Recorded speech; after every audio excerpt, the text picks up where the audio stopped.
sunshine. Anybody walking on sunshine? Come on. It's like this.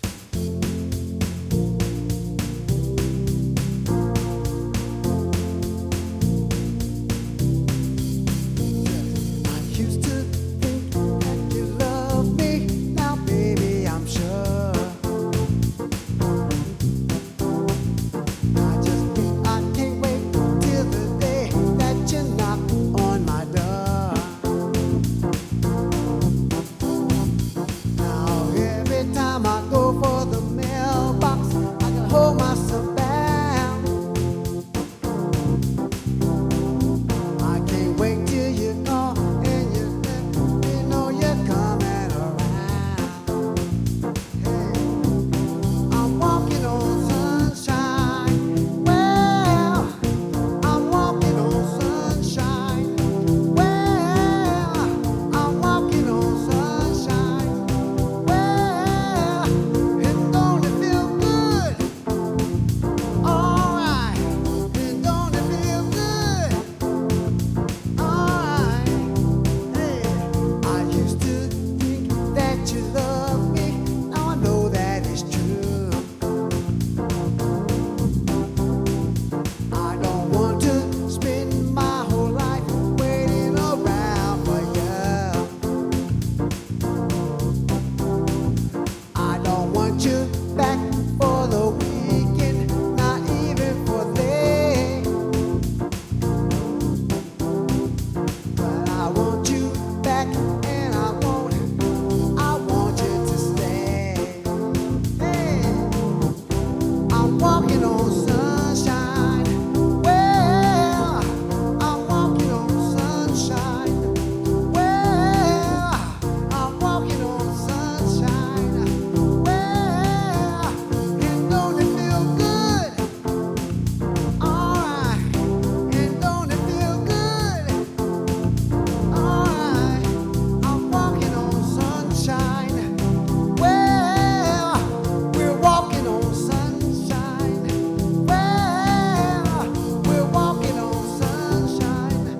Well, and don't it feel good? All right, and don't it feel good? All right, and don't it feel good? All right, and don't it feel good?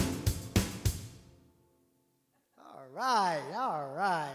All right. Woo! We are walking on sunshine this morning. Thank you. Welcome, welcome everyone. It's so great to have everyone here today. My name is Reverend Lori Erwin Johnson, and I'm the spiritual leader here for this morning. And if this is your first time watching, welcome. And if you visited us before and you're a regular, you're so welcome here every time you visit. You're welcome here at Unity of Tacoma.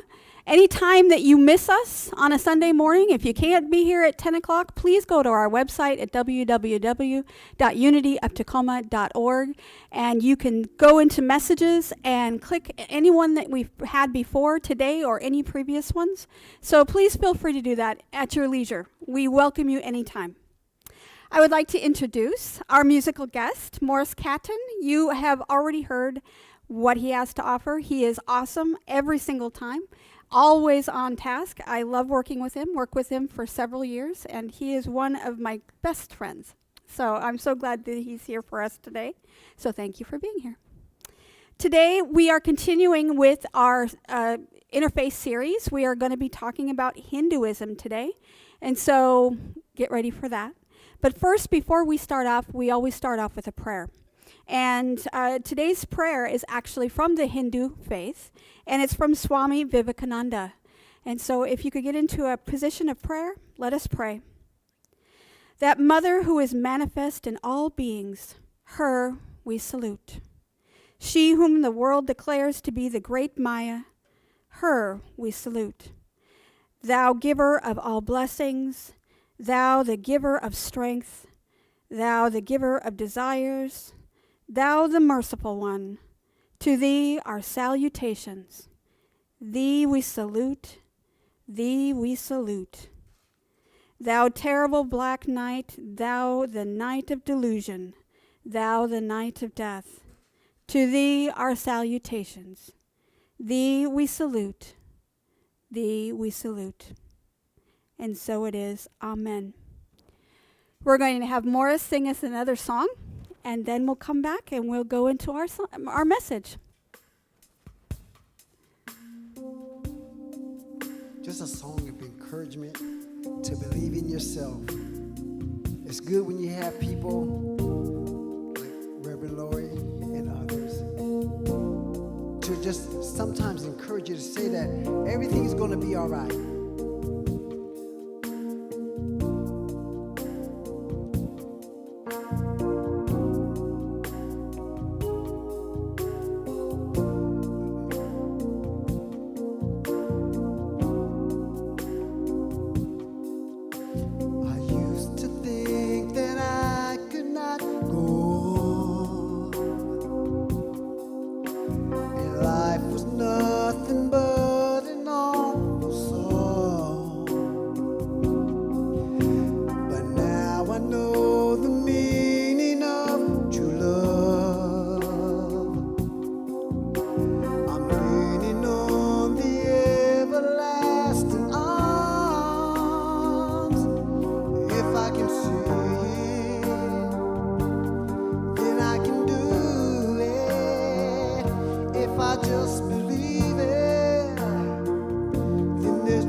Thank you.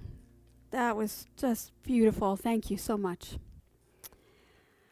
Our reading for today is actually from the Bhagavad Gita, which is a text. It is actually a story from the Hindu tradition.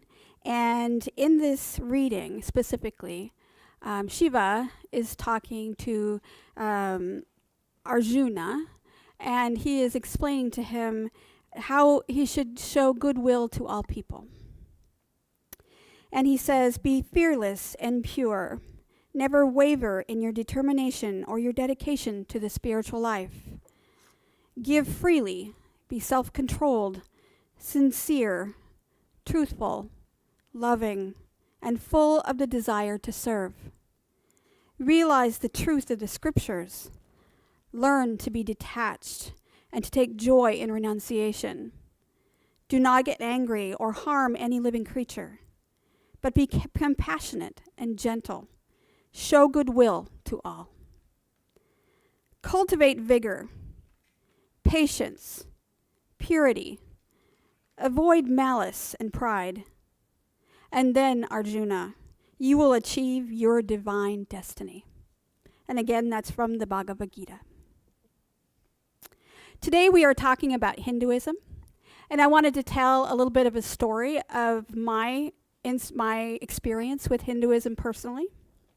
I was introduced to Hinduism several years ago when I was an undergraduate in college, and I was going for my bachelor's degree, and I took a class in comparative religion, and I needed to do an assignment that was necessary for my final project, and that was to do an interview with someone from a faith that is from a tradition other than my own. And I really loved this assignment, and I have used it with my students since then, my Interfaith students going into chaplaincy, that they were able to do interviews with people of their own faith, and they find that experience very opening and freeing, and it gets them into an idea that's different than what they've known. So I actually had to find a Hindu within this area. There aren't very many Hindu temples in the Pacific Northwest, but I ended up having to go to Seattle to find a person from the Hindu faith. And I had contacted someone from the Vedanta Society, which is located in North Seattle, and I needed to do an interview, so I sent an email to this Swami who was at the Vedanta Society, and he agreed to meet with me. So I get in the car, and I go up to North Seattle, and it's a beautiful area. It's just where there were old buildings and beautiful Victorian homes, and I thought, this is a neighborhood. This is not I expected it to be somewhere where there was a lot of population. But no, it was somebody's neighborhood. And I had all of these preconceptions about what it was to be Hindu and what it was going to be like to meet a Hindu in Seattle. And first thing I thought is that it was going to be a temple, and it ended up being a Victorian home that had been remodeled and made into the headquarters for the Vedanta Society in Seattle. Another thing I had that I was expecting when I got there is I expected the Swami to come out in long yellow or orange robes, and he was going to be wearing a turban and have a little jewel or a pin in his turban. This is the thing that I had in my mind, and I had these preconceived stereotypical notions about what it looked like to be a Hindu. So I go up to Seattle. I walk up to this beautiful Victorian home, which I wasn't quite sure I was in the right place. It looked like it had a bunch of rhododendrons and very Pacific Northwest landscape. So I thought, this might not be the right place. But there was a little tiny sign that said the Vedanta Society. So I was in the right place. I knock on the door, and out comes this beautiful little lady with the little blonde hair. And she must have been, I don't know, maybe early 60s. And she was just a little lady.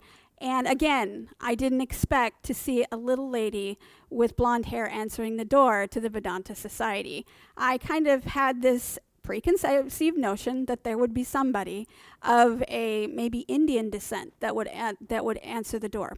But nope, she was just this nice little lady. I can't assume that she wasn't Hindu, or I can't assume that she was. So I had no idea. So here I am, totally thrown off. First, I'm in a place that I didn't expect. I'm with a person I didn't expect. And they walk into this beautiful Victorian home. And it was big enough to be called a mansion. So I'm going to go Victorian mansion, because it was a beautiful home. And it had a den. And not many places have a den, but maybe Victorian homes did in general. But they take me into this cute little den. It's on the bottom floor. And she gives me some tea and sets me down and says the Swami would be with me shortly. So I sit there and I wait, and I sit in this office, and it's got dark wood, and a bunch of books, some little idols and some things that had to do with Hindu faith. So I felt a little bit better that I was in the right place. And but I sat there and waited on this wonderful, comfortable leather chair. And I expected, like I said, the gentleman to come in with his robes, maybe coming in after some meditation that he'd been doing, or some chanting that he'd been doing, or some singing. And this was all what I expected. But what happened was a little bit different.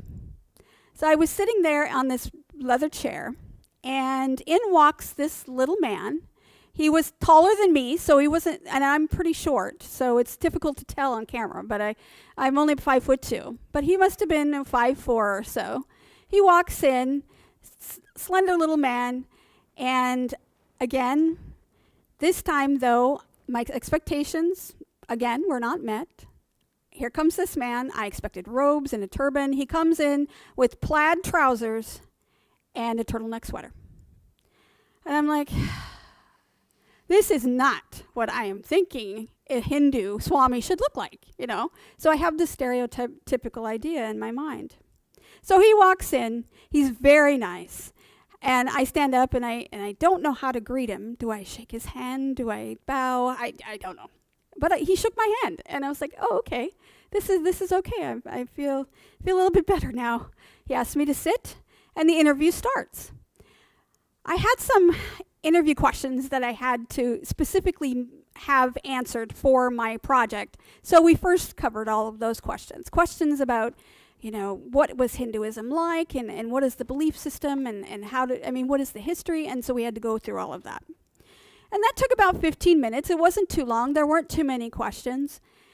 And as we were sitting there and we finished up the interview, he asked me if I had any other questions.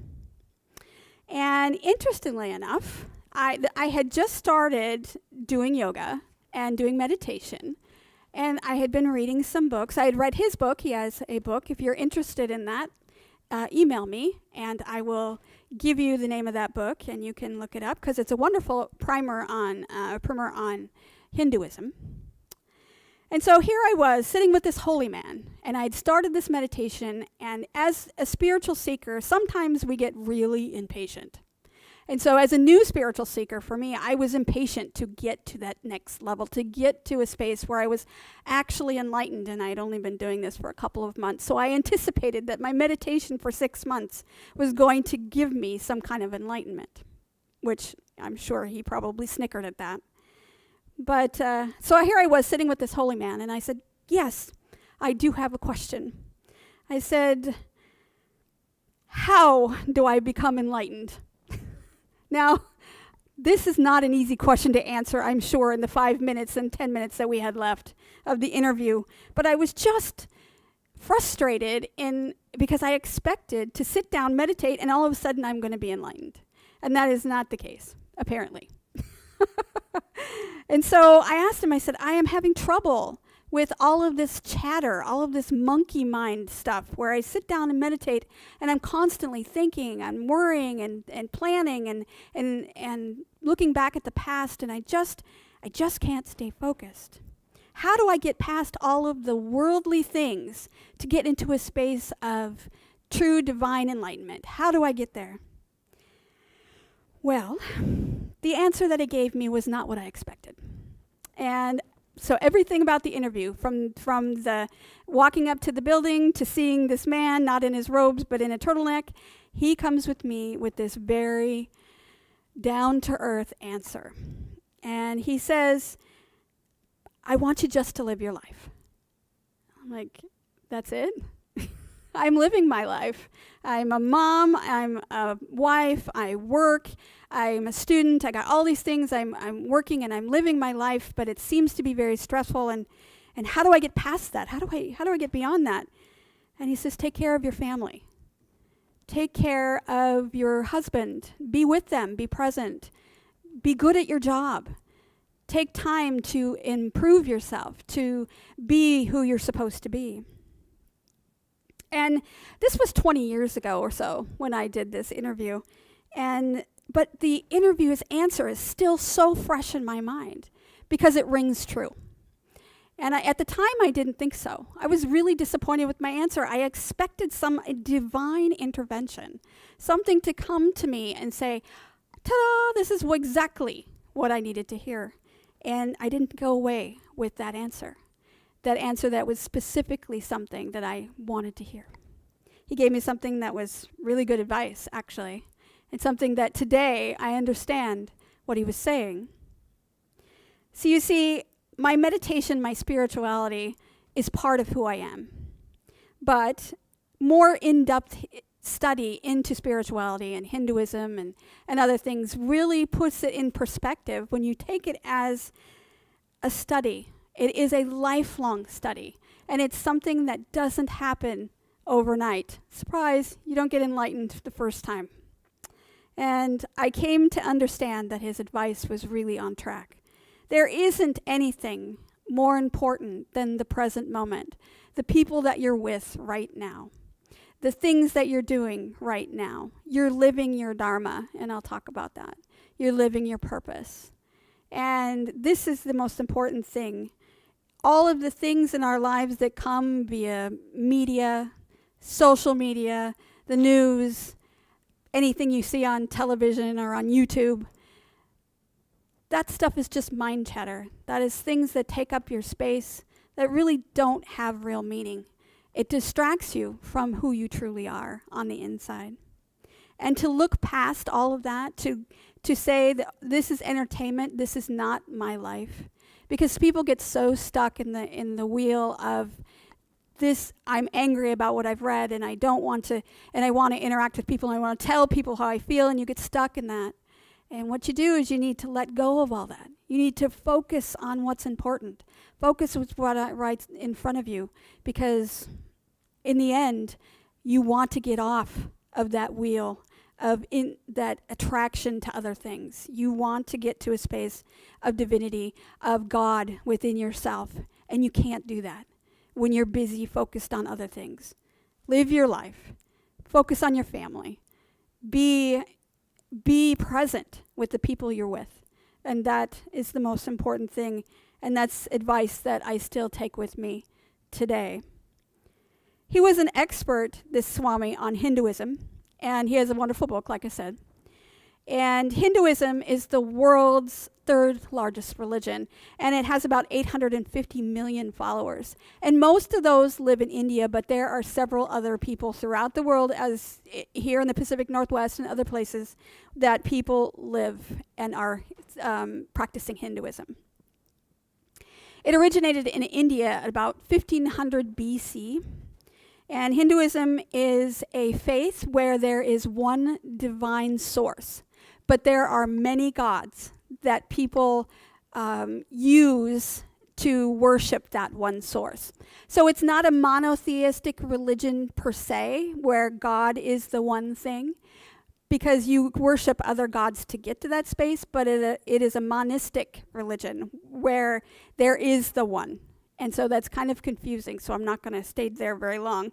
But they do worship as a catalyst to getting to the source. And those Hindu statues that you see in pictures and documentaries, the beautiful colors and the flowers and all of that, that is the representation of a polytheistic religion where you pray to several gods, but there is only one source. So now that I've cleared that up. Hinduism is probably best known for all of those gods, and they're beautiful. If you've ever seen them, sometimes they have idols in temples. They have more than one in temples sometimes, so people can choose which idol they're going to pray to. But again, that praying is going to the one source God and not to that God specifically. All the different gods have different purposes, and so they're going to help you get what it is you would like, but the information goes to the source. The underlying purpose and the idea and ideology of Hinduism focuses on two main aspects: karma and reincarnation. And karma if we've heard about being, you have bad karma. If you do something bad in this life, then you'll have bad karma in your next life. And that's kind of this thing. Yes, of course. If you have bad energy in this space, then it takes you into the next life. But it also is good karma. So if you do good in this life, it also is carried on to the next life. So karma is what you do with yourself in this life so you're able to get to the next life or possibly get beyond being reincarnated and getting into a space of moksha. As we talked about Buddhism last week, they also share the idea of karma, but they also share the idea of reincarnation. And reincarnation is the cycle of birth, life, death, and rebirth. And it's continuing on, and as you live your life, you are trying to get off this wheel of birth, life, death, and rebirth. You want to be able to get past that and get to the ultimate reality, which would be in the Christian faith would be heaven. But this is the idea in Hinduism, to get beyond this life cycle and get to the ultimate reality. And this ultimate reality is called Brahman. And Brahman is not a person. Brahman is impersonal. It is unknowable. It's unmanifested. It's without any attributes. It's not a person, and it doesn't represent a person. It's sometimes described as the sum of all things that exist. In Hindu belief, we are all Brahman, but we are part of that source, and the source is part of us. But thinking we have our own individual identity, so I am who I am, and you are who you are, this is what separates us from Brahman. So we forget that we are divinity within ourselves. Only when we realize that we are part of God do we escape this rebirth and this idea, and we get into this cycle, and we move on to another level of existence. Hinduism is a very spiritual faith. The whole universe, in fact, is spiritual. The physical universe is an illusion. So everything here is part of Brahman, and so it is all spiritual. When you recognize Brahman, you are recognizing that the physical body is not real, that we are just ourselves, just a casing for the Brahman or the idea of the divinity within us. And there are several different scriptures, different ideas, different books that have come down through the ages, different types. Like the main ones consist of the Vedas, which is the four collections of writings and ancient hymns and rituals that Hindus have been doing for forever, since the 1500 BC. They're also parts of the Vedas called the Upanishads that people have. That's where the meat of the philosophy is in the Vedas. So the Vedas can also have chants and hymns, but the Upanishads have all the philosophy and the ideas of how to live your life, and they do that through poems and different hymns and ideas. And there are also some famous stories that also tell the story of the gods that they all worship. So like the Bhagavad Gita, like I read earlier, or the Ramayana, which is also a big epic tale. So there are lots of different books and lots of different scriptures that the Hindus use to express or to study their faith. As I mentioned before, their deities, there are several of them. Several in Hindu gods and goddesses that have been represented within the faith. You have the major god, which is Brahma, and he's the creator. You have Shiva, which is the destroyer. Vishnu, the preserver. And Ganesh, which is the one with the elephant head, the god of business and prosperity. And there are many, many more goddesses and gods that they worship. And this is all to get to that one ultimate reality, to get to Brahma. And according to Hinduism, the most important thing to do in your life is to follow your dharma, or your purpose. And the dharma is basically what you were born to be in this lifetime. We are in this has also been very controversial because it also has given rise to the caste system in India and other surrounding areas, where people are born within their specific caste system based on their dharma. And there's a big argument, and I'm not going to go into that very much right now because that's not my area of expertise. But I'm going to say that your dharma is what you're born here to do. Everyone is born with some kind of special purpose in their lives.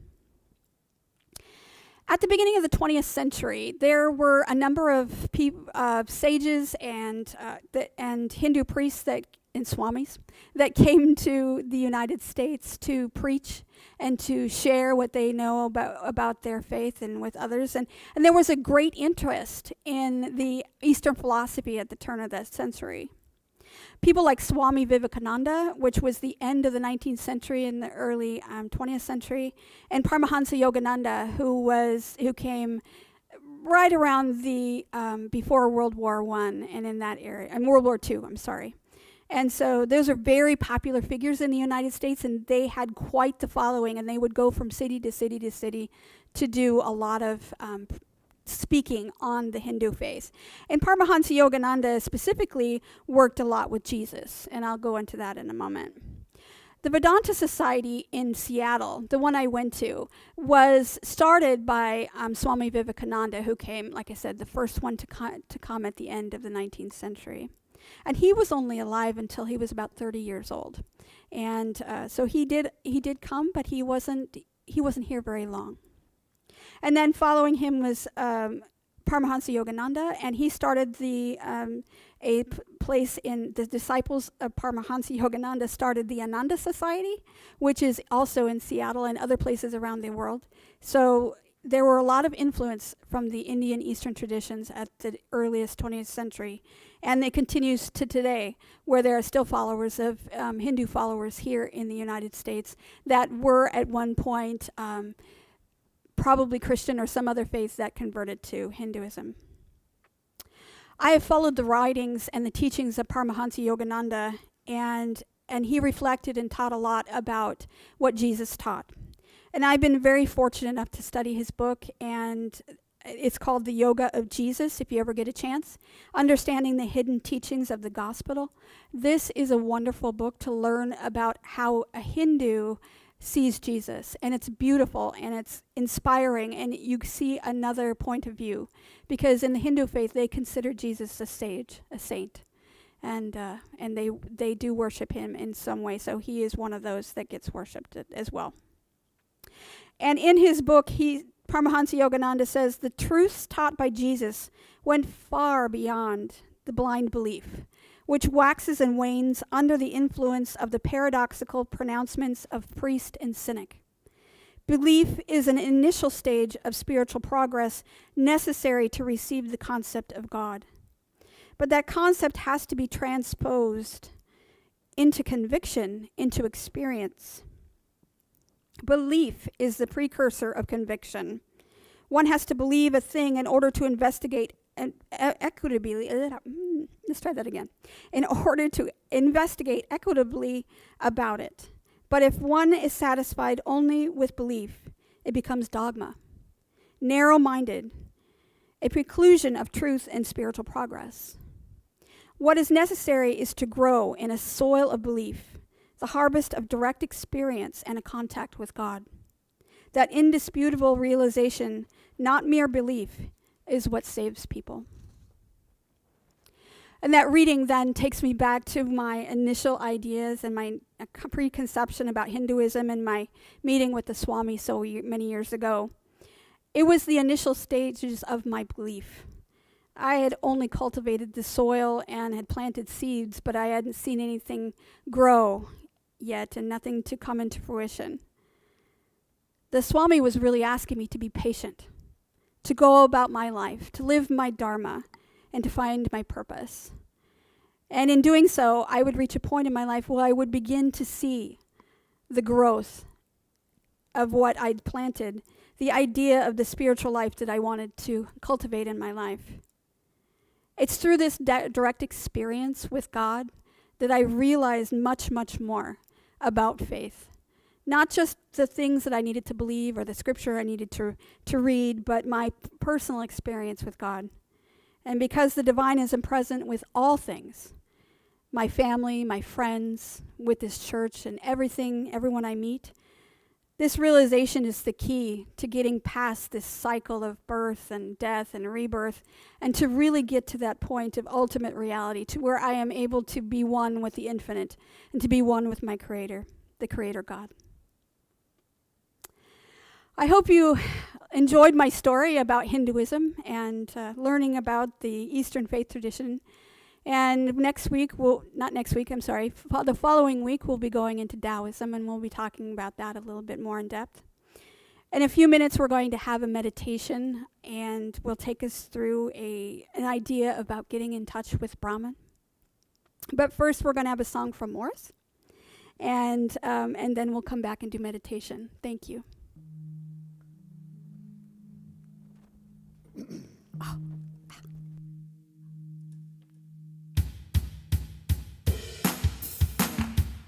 Everybody out there, put your hands together. Is anybody happy? If you're happy, say, I'm happy. It might sound crazy what I'm about to say. Sunshine, she's here, you can take a break. I'm a hot balloon and I can go to space. With the air, like I don't care, baby, by the way. Because I'm happy. Oh, I'm happy. Say I'm happy. Hey, I'm happy. Yeah, so clap along if you feel like a room without a roof. Clap along if you feel that happiness is the truth. Say clap along if you feel that happiness is you. Yeah. Clap along if you feel like that's what you want to do. Yeah. Here comes bad news, talking this and that. Give me all you got and don't hold it back. Come on. I said, well, I'll be warned you, I'll be just fine. No offense to you, don't waste your time. Hey, here's why. 'Cause I'm happy, clap along if you feel like a room without a roof. Say clap along if you feel like a happiness is the truth. Hey, clap along if you feel like a happiness is you now. Hey, clap along if you feel like that's what you want to do. One more time, say it. Clap along if you feel like happiness is the truth. Hey, clap along if you feel like a room without a roof. Hey, clap along if you feel like happiness is you. Hey, clap along if you feel like that's what you want to do. Come on, say it. Happy, happy, happy, happy, happy, happy, happy, happy, happy, happy, happy, happy. Is it happy, happy, happy, happy? Say it. Clap along if you feel like a room without a roof now. Hey, clap along if you feel like happiness is you. Hey, and clap along if you feel like happiness is the truth now. Hey, clap along if you feel like that's what you want to do. Hey. Oh, that was awesome. Thank you so much. How can you get into meditation after that? Oh, no, that was awesome. Now it gets us in the right frame of mind. All right, so this is our opportunity to get into meditation, and I'm going to ring the meditation bell. Let that be the signal to you to get into a comfortable position, to allow yourself to get comfortable. Just breathe in and out. Feels so good just to sit and be You can feel yourself getting more and more relaxed with each breath. Oh, this is the beauty of meditation. We are so busy, busy, busy. And this allows us to get quiet. Allows us to just be present. And with this guided meditation, we're going to come to a place of deep silence. And we're going to empty ourselves out. We're going to be building up knowledge and we're not going to be creating beautiful images or think about beautiful things. We're just going to empty our minds, to be in a space of quiet.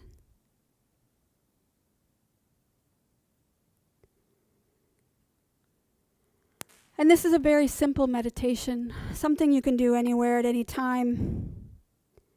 You just want to get rid of all of the busyness that is you. What causes busyness in your life? What is it that you have within yourself that's causing too much mind chatter?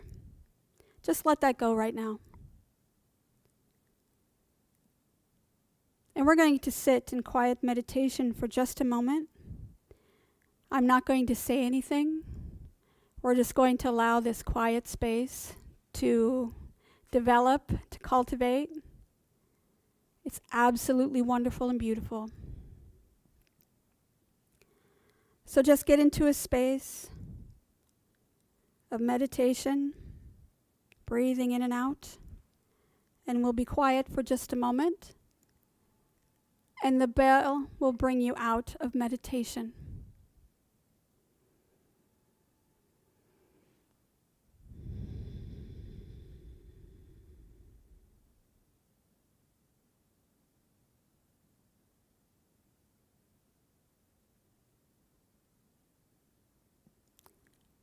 And as you sit here in this quiet meditation, you can repeat a mantra if you would like.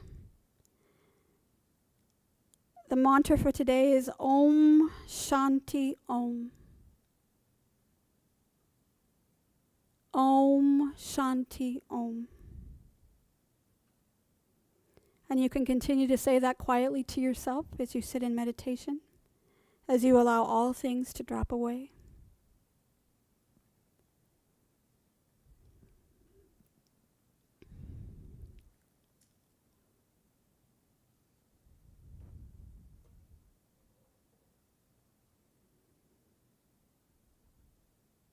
Breathing in and out, allowing all things to dissipate.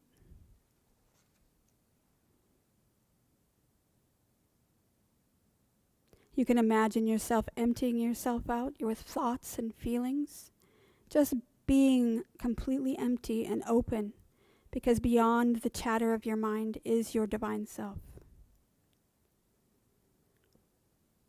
Just go with this for just a moment.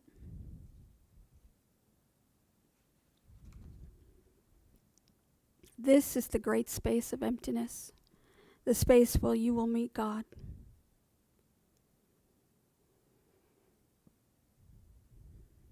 You are here. You are here where you need to be. There is no story about you. There is no history of you. This is who you are from the divine, where you're endless, you're infinite.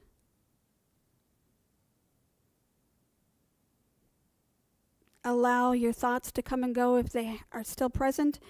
They are just traffic trying to interrupt your life. Allow them to pass by.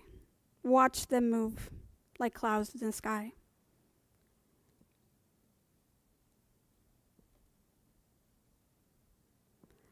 Remember, this is a time of peace. You are discovering something important. You are not creating anything or doing anything, not imagining, but you are being aware of what is there beyond all of the noise, all of the movement in your life. Simply be aware of that effortless self of you that is you in this reality. Look at that. What a beautiful, beautiful thing. It simply is who you are. Just sit in this awareness for a few more moments.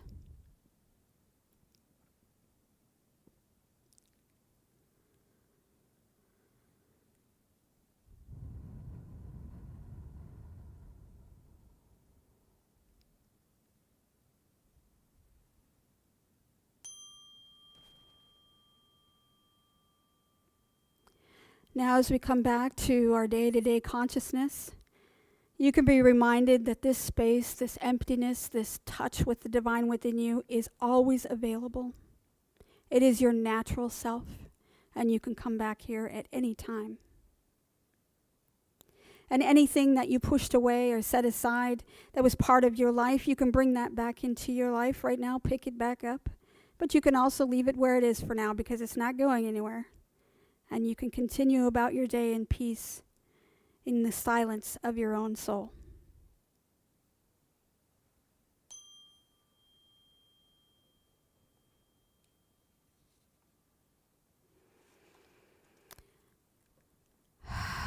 We come to the portion of our service where we accept offering. We open our hearts and our minds to give. All donations that we receive here at Unity of Tacoma go to support the missions and outreach programs that we have here. And there are 3 ways that you can give. You can give to our website at www.unityoftacoma.org/donate to give via PayPal. You can donate through Zelle using our telephone number 253-576-3225. Or you can mail a check to Unity of Tacoma, P.O. Box 112289, Tacoma, Washington 98411. And as we prepare to give, I'd like you to hold the intention of prosperity within your hands, holding it, visualizing the circulation of abundance flowing through you. Jesus taught us in Luke 6:38, "Give and you will receive. You will be given much, pressed down, shaken together, and running over. It will spill into your lap." The way you give to others is the way God will give back to you. And as you visualize holding this gift in your hand, please repeat after me. Divine love flowing through me blesses and multiplies all that I am, all that I have, all that I give, and all that I receive. I am grateful for my blessings today, and I am grateful in every way. And so it is. Amen. May the blessings of your gift bring more blessings back to you. We thank you for your love and support of Unity of Tacoma.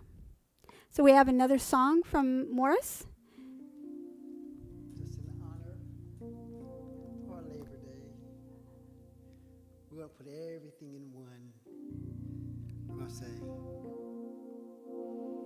God bless America, land that I love. Stand beside her and guide her through the night, from the light from above, from the mountains to the prairies, to the oceans, white with foam. God bless America, our home, sweet home. God bless America, our home, sweet home.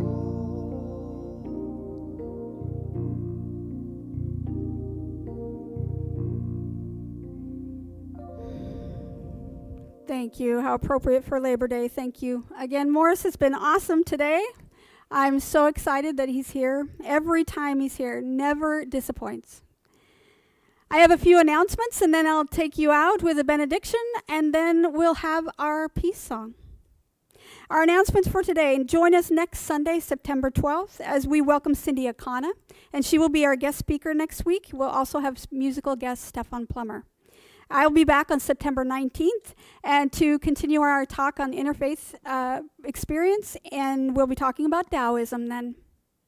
We'll also be hosting a prayer service on World Day of Prayer, which is this Wednesday at 6:30 p.m. We are going to be live streaming that service, and it's going to be a Taizé type service where we'll have prayer and chanting, lots of music, and just beautiful way to get together and pray. And this year's theme is All is Well in My Soul. You'll be able to watch via live stream, and you can come back again to our website if you miss it at that 6:30 if you're in traffic or something. Then come back and watch it by going to our website, and we'll have it listed there. So welcome, come to visit. It's going to be a wonderful service. Our benediction for today is from the Upanishads. And I explained earlier the Upanishads are the part of the Vedas that are the spiritual and philosophical advice from the Vedas. And it says, as far, verily, as the world space extends, so far extend the space within the heart. Within it, indeed, are contained both heaven and earth, both fire and wind, both sun and moon, lightning and the stars, both what one possesses here and what one does not possess. Everything is here contained within it. Amen. We're going to have our last song, and then we're going to have our peace song, Let There Be Peace on Earth. Oh, we're going to do Walking on Sunshine. I am sorry. That's okay. We're going to do Walking on Sunshine again because it's a wonderful song, and like Walking on Sunshine. Walking on sunshine. All right, come on.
Sister.